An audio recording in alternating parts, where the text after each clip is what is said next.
Hello everyone, just me again, Jeff Donnelly. I'm going to discuss another motion that I filed seeking discovery in the case of, well, the Magic Lantern, Palmer, Monson, whatever case you want to call it. This one is, once again, criminal action number 214-3CR0000501. This is in regards to the case that the district attorney's office held on to for almost 6 years, and then compelled Lieutenant Gasparini of the Monson Police Department to file against me. This is about the alleged incident that happened at the Magic Lantern way back in 2016, involving a bartender that was in the process of being fired. And then afterwards, after this alleged incident, claimed that their shifts were taken in retaliation for making this complaint, even though their shifts were taken a couple weeks before this false allegation. Person's a drug addict and everything else, and a complete head case, a convicted felon and everything else. Yeah, this person is definitely a very reliable individual. Very reliable. Well, anyways, this right here is a motion for legal records that I filed, motion for discovery, because remember something, they held on to the charges for over 5 years. They deleted a bunch of evidence that they had that would have cleared me, and now I'm sitting here trying to gather as much evidence as I can. And these legal records are actually records involving this actual alleged incident, because what this person did is they actually filed Massachusetts Commission Against Discrimination lawsuit against the Magic Lantern in relations to, well, stemming from and in regards to this alleged incident I'm facing charges on right now. So if you look at it, this individual sued them in relation to this alleged incident. So I think that I should be able to have access to these legal documents if they exist, which they do exist because, Okay, so this is the motion. It's a motion for legal records. It says, now comes the pro se defendant, Mr. Jeffery P Donnelly, and respectfully moves this honorable court to order that Connor and Moreau, LLP, located at 273 State Street, 2nd floor, Springfield, Mass., to turn legal records over in relation to their client and former client, Orange Lantern Incorporated, doing business as the Magic Lantern, be produced and delivered to the Palmer District Court Clerk's Office. The District Court Clerk's Office shall provide copies of said records to Mr. Donnelly upon delivery. Shall include copies of all civil complaints and reply motions, discovery material provided to and received from, as well as any settlement agreements and or awards to any individuals. As grounds for this motion, the defendant states that these legal records are material and relevant evidence in the above referenced matter, and advanced delivery of the records is in the interest of justice. Respectfully submitted, myself, Mr. Jeffery P Donnelly, pro se litigant, December 3rd, 2021. Okay, now this is the affidavit that is attached to it. I, Jeffery P Donnelly, do swear and affirm that the following is the truth and nothing but the truth under penalty of perjury, which basically means if I lie, my ass gets locked up for lying. That's what penalty of perjury is, which it's now late January, and this individual still has not had a show cause hearing or arraignment scheduled from when I filed charges against them back in August. Gotta love the corruption in the Massachusetts Trial Court Department. Gotta love it, huh? I have charges filed against me. 2 days later, I'm getting arraigned and not even being notified. This person, several months goes by and not a peep from the court. Corruption. Okay, so it's like, this request for documents is not being done as a form of a fishing expedition, as has been alleged priorly by Justice Williams. Even though discovery request summons are the proper manner of gaining information, especially information that may or may not exist, and being information that can come to light only from access to these requested documents. The need for these documents is especially critical as a result of the District Attorney's Office conduct of holding on to these charges for over 5 years. And only when the statute of limitations was about to expire did they compel the Monson police to file said charges.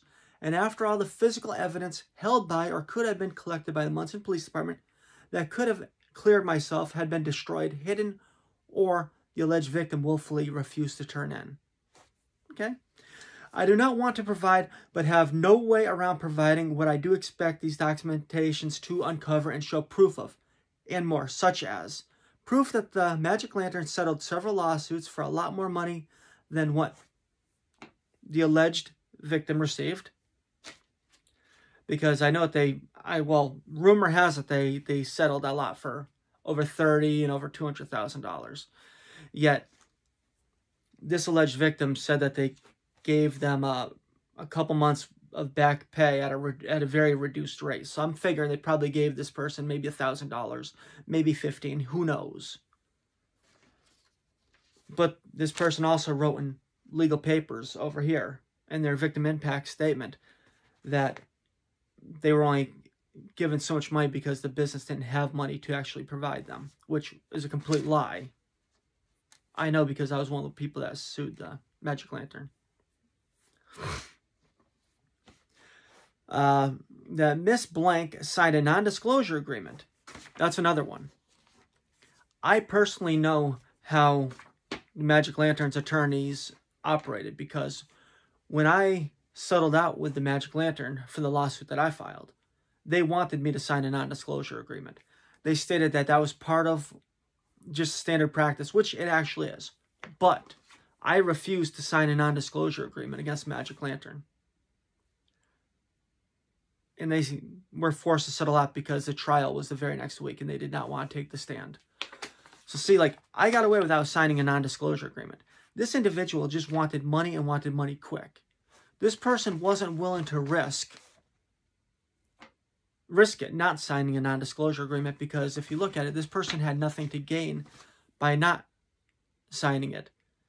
There was nothing to gain by not signing for this individual. So this person signed, obviously, the non-disclosure agreement.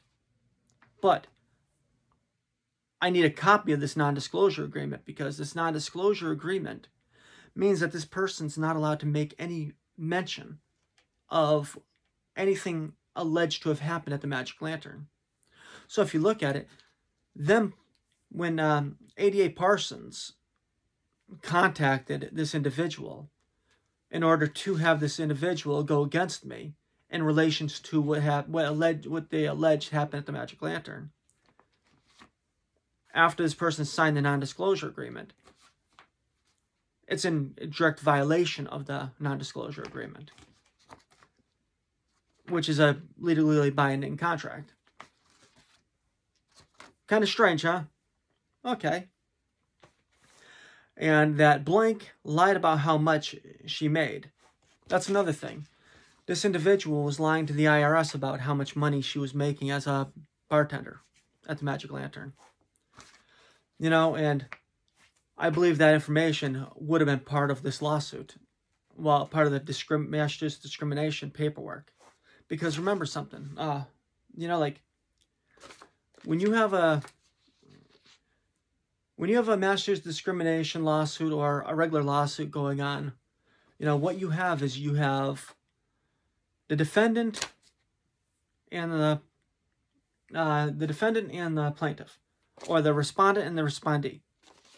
So what they do is they send information back and forth through discovery, which are called interrogatories or whatever, production of documents, what else? Depositions. So the Magic Lantern sent interrogatories, whatever, to this individual fill out. Sent production of documents that this person had to provide, and a bunch of other discovery material.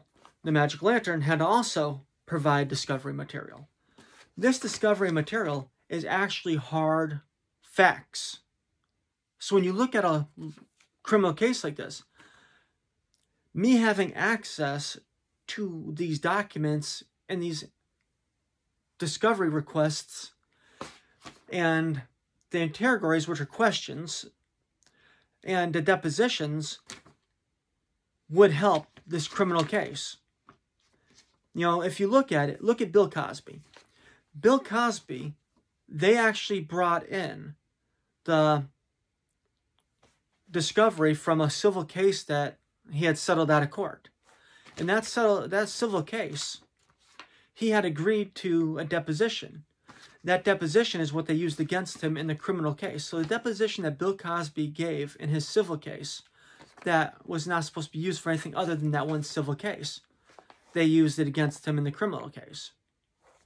So when you look at it this way. Look at Bill Cosby's situation, and then you look at this. Bill Cosby's situation, they used information from a civil case to find him guilty in a criminal case. What I'm looking to do here is use information from a civil case in order to find me not guilty in a criminal case. You know, like, and that's the whole thing is, with this right here, motion, it should have automatically been granted. But this motion was denied. And it was denied on December 24th, 2021 by Judge McCahey. And if you look at it, it was filed on December 3rd. It was heard on December 9th. And he ruled on it on December 24th. The other thing about this, though, is that it wasn't provided to me. They never documented, they never put this on the documentation, and they never sent it out to me. I went in there probably about January 3rd, January 4th, to file out other information, other documents. And I asked about these motions, and that's when I was provided with them. They didn't even send them out to me, which means that they were trying to hide them. And you got to wonder why. So, once again, this is denied. This information would have also provided about the massages that are claimed. Because if this individual claimed that they paid $1,280 for massages in relation to this alleged incident, that would have been something that their lawyer, because remember something, this individual had a lawyer. Their lawyer would have argued for the Magic Lantern to reimburse for the $1,280 for massages. So, and that's being claimed in this case right here. Remember something, this person right here wants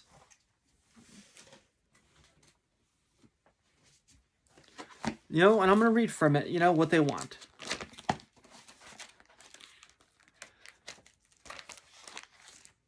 They want three separate things if I'm found guilty. Hopefully, I'm not going to be found guilty. It says sentencing recommendation.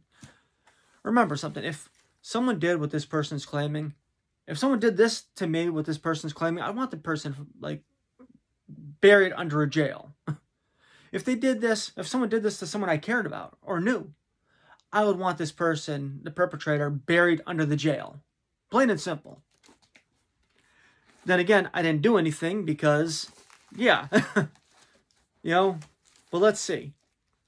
This is what the person, and remember the reason why I'm saying this person, because they don't want me mentioning the person's name or whatever, so I'm sitting there not mentioning the name in order to, not even take a chance. Okay, so they want three separate things. 1, treatment, counseling. They want me to go through counseling. A minimum of 1 year. A minimum 2 sessions per month focused on abuse/women. Okay. What is that? What is, counseling. Okay, and then it says number 2, probation.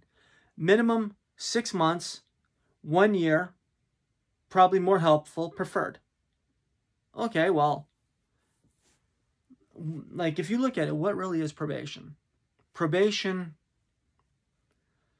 Probation just basically means that you stay out of trouble. You know, like if you get in trouble, you go to jail for violation of your terms of probation. So if you look at it, like what's with the 6 months or 1 year probably more helpful? How would that be? How would probation be helpful for someone who doesn't, commit crimes? Like that just, okay, whatever. And then number 3, restitution. I have suffered greatly financially due to the defendant's crime. However, despite all, and especially since any, quotes, monetary punishment is not the focus here, I'm only asking reimbursement for my out-of-pocket medical of $1,280. Yeah, you hear that? $1,280. We also don't know if the Attorney General's office is paying them or the District Attorney's office is paying this individual too, which they have been known to do in the past. I know of one case where they paid someone around, I think it was it was up to maybe $50,000 to go against me. Yeah. So we really don't know if ADA Parsons is using the Massachusetts Victims Fund to actually pay this person to go against me. What we do know is that they want $1,280. So, take in consideration, they were paid off from the Magic Lantern, part of the non-disclosure agreement, part of the settlement, which Judge McKay is refusing to give me access to in this, which is what I'm looking for, which is about money. This individual sued the next place that they worked at, trying to get, I think they wanted like $12,000 in lost wages stolen wages, because this person had to tip out a busser. So they sued in small claims case for about $12,000 after making up a few other lies to the Spencer Police Department. We'll get into that too, in the future. But also, if you look at it, their ex-husband, yes, ex-husband who's a school teacher, good guy, from all I've seen and heard. She got the house. She got a 3-apartment building house out of the divorce. Remember, this person also lit their car on fire to collect the insurance money. They made false claims to their insurance company for money too, claiming accidents with that car.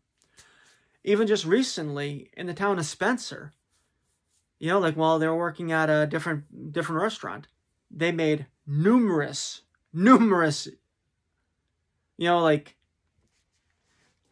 allegations of their car being vandalized while at work in order to collect and make insurance claims.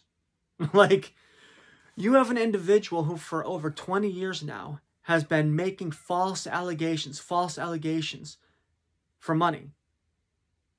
Who, when they were in their early 20s, was raping a 15-year-old.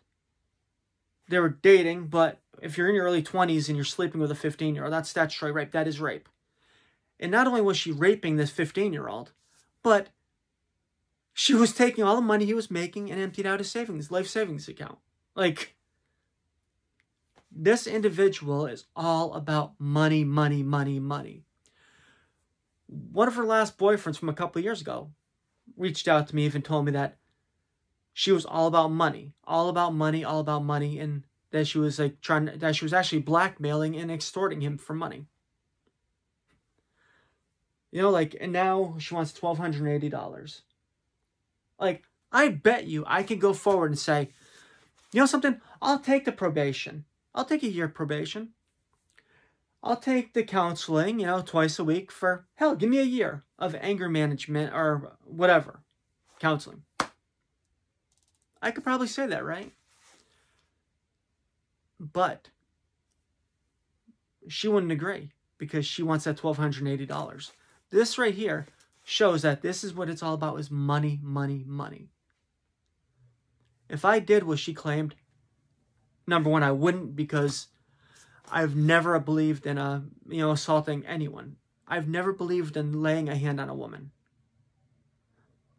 I have corrected a few negative behaviors of males, but I've never laid a hand on a woman. I've never physically hurt a woman, ever, nor would I ever. And the thing is, what she's claiming, the only purpose, the only outcome of what she claimed would have been to actually hurt someone. And that's not me. Anyone who knows me knows I would never do anything that would, harm a woman or a child or an animal. Even self-defense. Like, if it comes to a woman or a child, I'll take a beating.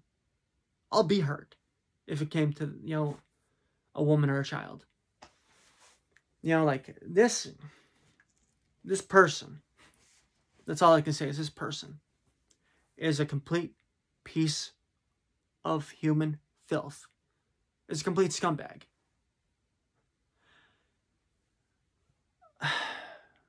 And ADA Parsons is also a complete piece of filth and a complete scumbag. So is an ADA Joyce and the district attorney's office, who are all allowing this to take place. The judges who are allowing this to take place and denying me my ability to actually defend myself are pieces of garbage as well. Just ask yourself, how would you feel if you are facing charges, criminal charges, from something from over 5 years ago, 6 years ago now? You're facing criminal charges. You're facing many years in jail, in prison. And you have the police department who deleted the evidence that would have exonerated you. You have the alleged victim who refused to turn in evidence that would have exonerated you. And then you have judges who not only are refusing to dismiss it because of this complete corruption is misconduct, but who then add insult to injury by refusing to give you access to files and documents that would also exonerate and show the character of the other individual. How would you feel? I have always believed in law and order. I have degrees in psychology. I have degrees in criminal justice. I worked in DYS, Department of Youth Services, before as a youth prison guard. I was with the Springfield Park Rangers for a while. I've worked in private security. I've worked with victims of domestic violence. I've done all of this. I've dedicated my life to helping others. And the system is just steamrolling. Just being corrupt and steamrolling. All I ask for is fairness. That's all I'm looking for, is fairness. Fairness would be dropping the charges, obviously, because all the misconduct that's already been going on with the police department, the district attorney's office, and the alleged victims, right there. And then with the courts doing what they're doing. Remember, the probation department even claimed that this person doesn't have a criminal record until I brought proof that I personally found on my own, that they're a convicted felon for lighting a car on fire and staging a robbery and lying to the police. Even the Monson police. The statement that they gave me was only half the statement. The statement that they filed was only half the statement from Officer Gasparini. I was able to get the whole one because they provided it to the Springfield Police Department. The district attorney's office did. So, and I got it through a back channel. Which means I would have never gotten that. All right, now. All right. I don't know. I'm going to sign off for tonight, but oh yeah. Hopefully you like this. Hopefully you share it. Give it a thumbs up, give it a comment, if you want to help support the cause, my PayPal is jpdonnelly8. My website is jpdonnelly8.com. The book I wrote, which honestly I thought that the worst that they could do to me was what's mentioned in this book, Raw Emotion and Political Repression. The True Tale of Massachusetts Bohemian by myself, Jeffery P Donnelly. You know, like, so buy the book, help me out, donate money, buy some artwork, like anything you can give will help support the cause. I'm not a rich person, but I am a person who does believe in doing what's right. So, thank you for your time and have a good night.